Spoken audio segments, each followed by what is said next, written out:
beloved audience. We meet once again in today's edition of the program Asakhe, a program which explores issues that are happening in our communities with regards to education, mining, agriculture, and other developmentally related issues. Today, your presenter is Bakidzanani Dube as usual, and with me here I've got the Director of Active Youth Zimbabwe, one of the youth organizations that are in Bulawayo and are working with the rural communities. Welcome, Mr. Matshazi. Thank you. Greetings to you all. Mr. Matshazi, briefly tell us about who you are and what the name of your organization is and its objectives. Just take us through your organization. My name is Romeo Matshazi, and I am the founder, one of the founding members, and the executive director at Active Youth Zimbabwe. Active Youth Zimbabwe, it is a youth organization which was established in 2012 May by a group of youth, including the guy who's talking at this juncture, that is me. And the organization was established in 2012 May, and it was working as a self-help group by then. Then in 2014, the organization was registered as a youth association under the Ministry of Youth and the Zimbabwe Youth Council. And in 2016 March, we got registered as a trust, meaning that at this time around we are a trust, we are Active Youth Zimbabwe Trust. And our objectives and aims are to advocate, train, rehabilitate, and educate on the issues that affect youth, which include drug, alcohol, abuse. We are teaching, sensitizing and conscientizing youth and young people on the effects and dangers of drugs, because as an organization we have realized that drug abuse has become a serious issue in our society. Also, we do moral values sessions and education that we offer as one of the objectives, as well as we focus on youth for human rights activities and ending HIV marriages. Basically, that's what we do as an organization, as objectives. Okay. I realize that you are saying you are working with a lot of communities. Can you take us through some of the communities that you are working with and what exactly you are doing in those communities? Basically, we are a Bulawayo-based organization, and probably we work with Bulawayo communities at large. We've been into a number of communities here, like in Bulawayo, whereby we conduct workshops on the named or mentioned programs that I just indicated earlier on. We conduct awareness campaigns, and we do a lot on training. We go into schools to teach teachers, to train teachers, because according to the ministry's letter, permission that we got, when we get into schools, we to train teachers who will impart the knowledge directly to students, because teachers are the ones who spend most of the time with students. And we sometimes go at a prison level, whereby we sensitize prisoners and inmates at a correctional center, because we realize that some of these inmates, they get into criminal activities due to taking of drugs and lack of behavior change, you see. So we go there to instill and educate them about the effects and dangers of these things that affect them or that got them into the correctional centers.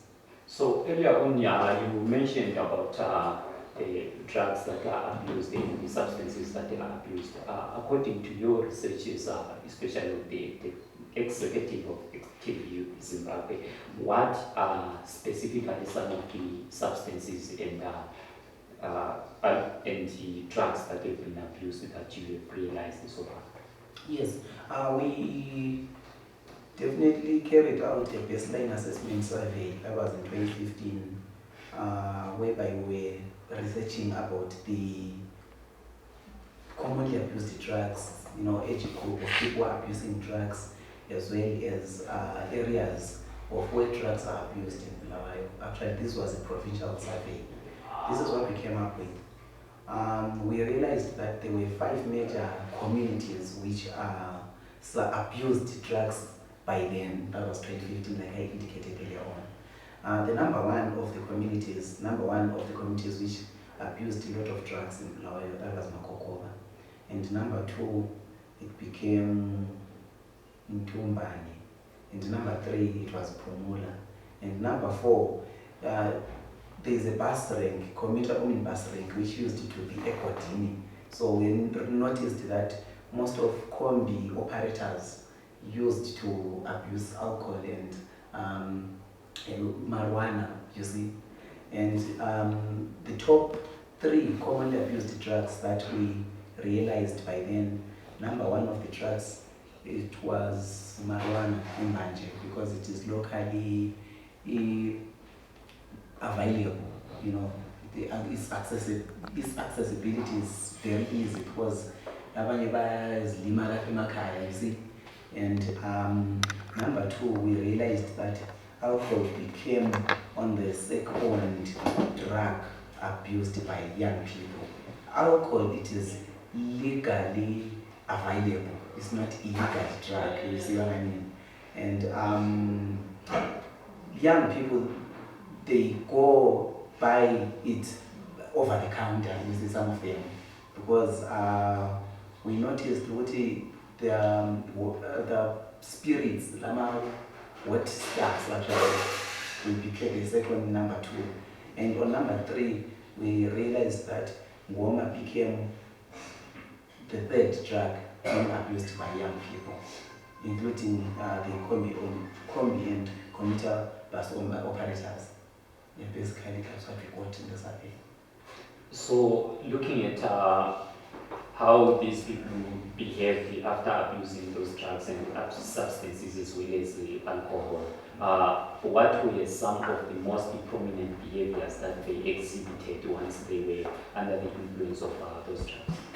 Like I said earlier on that no one questions the severity of a drug problem and its devastating impact on youth. In schools, academic results suffer, and even worse, drugs undermine health and destroy young lives. Young drug users, they suffer more illness. Some they engage in criminal conduct, you see. So those become some of the consequences and effects. And if you research more on the mental health party, some young people are admitted at mental health hospitals. It is said that they are there due to taking of drugs. So, you know, including accidents, violence, so those become some of the consequences and effects that come after taking drugs. I realize that sometimes as you are going through that advocacy work, perhaps there are partners that you work with. Maybe at this particular juncture, you want to highlight to us who your partners are and how exactly they chip into your advocacy work. Okay, true. It's a big job. It's not a standalone job. We do have partners that we work with. One of the prominent partner, it is an international organization called Foundation for a Drug-Free World. The guys, they definitely support us with material and IEC that we use to disseminate, you see.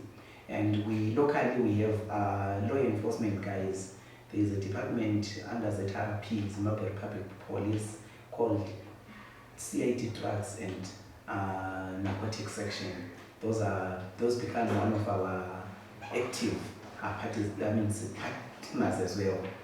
And of course, we do have NAC, National AIDS Council of Zimbabwe, and other youth organizations that I can't name all of them. Yeah. So, looking at the communities that you are working with so far in town, perhaps you could highlight to us whether you have once in a while infiltrated the countryside, the rural communities, and which ones, if there are any. Yeah, we've been to Matopo, rural schools, whereby we were distributing booklets like IEC material and conscientizing students at an assembly point as well as teachers. We've been to Inyati, and that's Inyati and Bubi district, where we went to address the community at large, both parents and students, in help of community leaders, also program chiefs there. Then we gathered them, we disseminated information. We were together with NAC by then. Yeah, basically those are some of the communities we worked with before. So looking at perhaps the level of substance and the alcohol abuse and drug abuse that exists in rural areas and that which exists in town, what can be your comment? All I can say, I think there is no difference actually between the substances abused in the rural and in the urban setup. They just go hand in hand, because alcohol, it is in Zimbabwe, it is found everywhere, as well as Manje, like I explained earlier on, it is everywhere in Zimbabwe. So basically, all drugs are poisonous. I mean, the ones that I mentioned, and they're being abused by by majority of young people. Of course, I don't have percentages, but young people, all of them, majority of them, they are into this serious problem of abusing and indulging in drug abuse. And this problem, I'm sure, is not only in Matabeleland, but it's a national problem. Not a national problem as such, but it's a worldwide problem. So, looking at the work that you have done so far, what are some of your success stories that you can highlight to the viewers of this program? Yeah, we used to call upon media institutions to come and cover our stories during our workshops, our campaigns, etc. And that becomes one of evidence that we have done something somewhere else. And if you read, or type or Google online, you will see a number of stories that appear from our works that we've done. So definitely that helps us a lot to get other partners, networks, even at an international level. Like so far, we sent our profile, our organization profile, to one of the partners in Switzerland, though this guy had his own area of interest that became agriculture. And we wanted something on substance abuse and youth development issues. But due to that, the person liked our vision, our works, and our past achievements. The person had to sponsor us with some funds to start a project, sustainable projects. So we do have chickens, 400 chickens that were growing, that were producing on each and every after 6 weeks, as a way of getting funds to carry on with our activities. Basically, that's one of the important things that I think I can mention. So, looking at perhaps through your advocacy work, apart from that, maybe there are certain lives that you touched with regards to drug and substance abuse. Perhaps you may like to highlight one or two if there are any.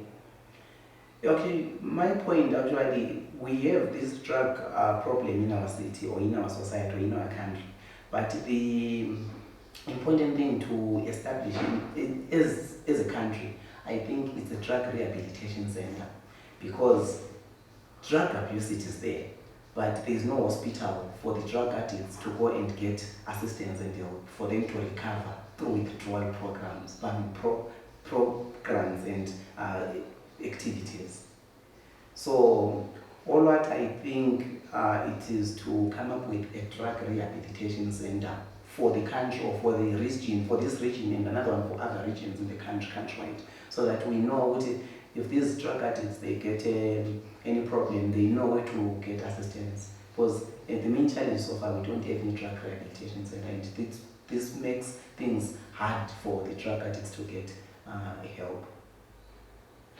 So, and again, you say that you have been working with several communities. I know that sometimes when you get into communities, you get different reactions. With regards to your work, what was the type of reaction that you got from all these communities, be they rural or urban communities? The response we got from the communities, churches, etc., when we went to deliver our services, the response, it was so interesting, so positive, because I'm sure and certain that parents, they are seeing the problem we are facing as a country, and actually, like he said, with no one questions the severity of the drug. There are few people who are tackling that area, you see what I mean, especially on drug abuse, substance abuse, alcohol abuse. Of course, yes, nowadays there are a number of organizations and individuals who are having an interest to come up with, but before that, before some few years from now, there were few or one or two organizations which were active in this area. So parents and communities, they really appreciated the works and they were supportive indeed. So now looking at the way you have been, the work that you've been doing in communities, from your experience, what are some of the challenges that you've been going through as an organization? To be honest, the challenges we are facing as an organization since we started, to be honest, it is funding, because at the end of the day, we end up funding this organization for ourselves through board members and volunteers and other, staff members. So if we can get links, networks, or people who are willing to assist us with not money but capital to start projects which will generate income for our projects. We don't want money to do work, because actually money is a paying money, but want to do projects which will do aside, because as I'm talking, we applied for a land from the city council. We're hoping to get a land anytime soon whereby I want to set up a drug rehabilitation center. So we believe that within the land, we can start up with projects that will assist us to develop that site and for our projects as well. So we are seeking for the funding and assistance in coming up with projects as a vehicle for our services. Yeah. Most of the times when you are doing such advocacy work, as you go through the communities, different of them, you come across or you learn certain tactics, approaches, and lessons. So what are some of those that you realized as you were going through those communities and that you may want to highlight before the viewers of this program? Yeah, probably when getting into communities, there are procedures and channels that we are using to get to the roots of the community itself. You don't just go to the community and start preaching. You first conduct meetings, like maybe one of the important meetings is to inform the community leaders. The meeting is normally called community sensitization meeting, whereby we call upon the leaders of the community. For example, councillors, pastors, chiefs, headmen, those people who are the leaders of the community. We call them upon to come through for the meeting, whereby we train them, we capacitate them, we give them a capacity building for themselves to know who are we, where do we come from, and what is our intention, and what do we intend to do within their community, you see. And we see the buy-in, the help, or the input that comes from them. So that's some of the important things that we have learned. Yeah, maybe aside from that, we have noted sometimes that youths are sometimes accused or said to be not interested in most of our activities, be they developmental or political activities. So as an organization, what is your take on that? What do you think about youth towards their input towards some of these developmental issues? As a youth organization, we call upon all youth to be part of any youth organization nearby their homesteads. Because being part of any organization, it makes them, even as volunteers, it makes them get equipped and focused than just sitting and relaxing. Because at the end of the day, during our cycle, we also noted that some of these youth and young people, they end up indulging in drug abuse because of lack of something to do. But if they keep their minds and their time occupied, they don't think of any negativities.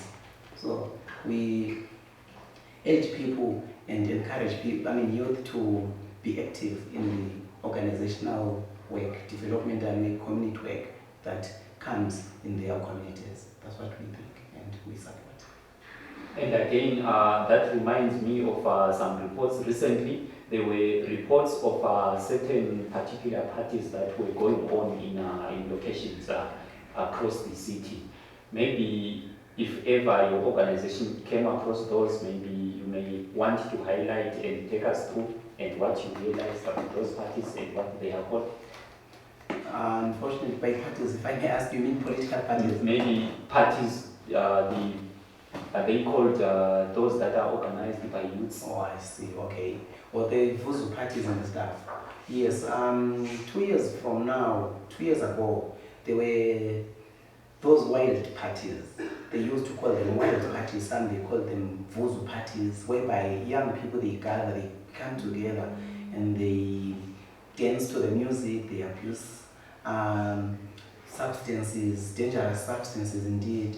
And in the reports, it was said that they perform sexual intercourse, in competitions, and we discouraged that as an organization. And comparing what used to happen 2 years from now up to this time around, I'm sure I can say there's a change a bit through the advocacy that we have been doing, not us as activists alone, but with other groups, churches, law enforcement. I'm sure everyone played a crucial role to keep this cause, which was happening through young people. So going forward, what is your message to everyone, organizations, the community at large, youth, and even any stakeholder involved in the lives of these youth? Today's children will become tomorrow's civilization. These guys will become tomorrow's leaders. They need a parental guidance. They need a support from parents for them to be somewhere else in the future. Just as one of the important education, like I indicated, we have worked with CID, law enforcement, etc. In the parties that we just talked about earlier on, some of these guys were caught by law enforcement agencies, and we find out that their fingerprints were taken and kept somewhere else. Let's assume the person is at Form 3, Form 4, whatever. Who's at 30, Form 4, 30, Form 6, university, 30. And after that, so degree specifically criminal record but he committed or she committed a crime as a same. So let's try by all means to infuse our youth and our young people with truth about drugs and teach them about moral values. Maybe before you part with the audiences today, maybe you also want to define to us what really a drug is. Okay.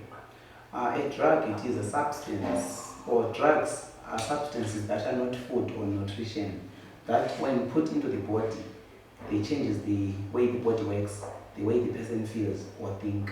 So meaning that anything taken into your body and all of a sudden changes the way you think or the way you build your behavior, that becomes a drug, and that thing, it is dangerous. And recently there were reports that there are people selling drugged food in the school gates, which is so dangerous. So I also encourage parents to prepare impavo, food, lunch, whatsoever for their kids when they go to school.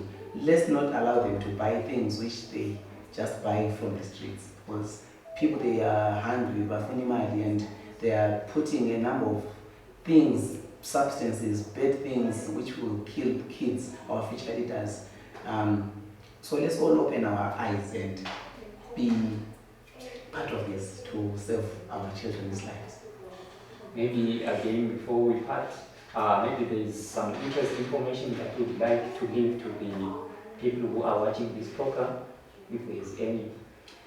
I think I will give through the numbers of the contacts of the organization, so that whoever want to follow us or want information, anything on drug counseling, addiction counseling, or anything to do with youth developmental issues, they can get in touch with us, and then we chat from there. And our Facebook page, it is Active Youth Zimbabwe. Active Youth Zimbabwe on Facebook. Just type Active Youth Zimbabwe and then leave a message inbox on our. And slay numbers, WhatsApp 0779 Now upandle kwa Zimbabwe ungakhohlwa ufake code +263 0779 and select page ku LinkedIn Active Youth Zimbabwe. Yeah, basically those are our social media handles. Thank you so much, Mr. Matshazi, for being with us on this program today. You're welcome. A big thank you to our beloved audiences. You have been watching today's edition of the program Asakhe, a program which explores issues that are happening in our communities concerning development, especially with regards to education, mining, agriculture, human rights, and other developmentally related issues. Your presenter today was Bakidzanani Dube, and as usual, we are going to meet again in the next edition of this program. We thank you.